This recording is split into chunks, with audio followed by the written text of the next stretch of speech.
For the National Treasury, our role is to transfer the conditional grants to the county governments, county revenue, fund accounts upon receipt of written instructions from the accounting officer of the State Department of Public Works. So I want to confirm that we are going to undertake our obligations as National Treasury as soon as the PS, the accounting officer of Public Works, gets back to us. We've been given the progress so far, the updates, and I think on the way forward is that we first the financing arrangements remain as agreed earlier, with the county government financing 30% and national government financing 70% of the project. Government is one. The resources come from the same kitty, which is the kitty from the Treasury. It is just a question of the aggressiveness in pushing and following the same.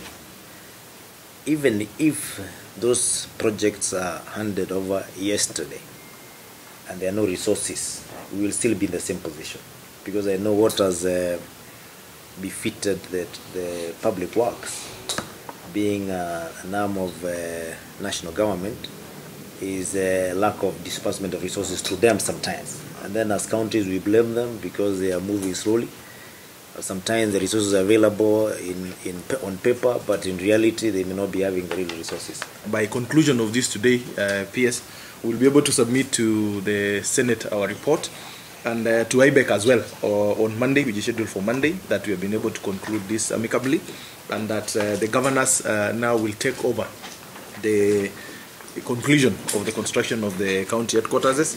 And in here, in the deed of transfer, PS, there are obligations for every entity that is expected.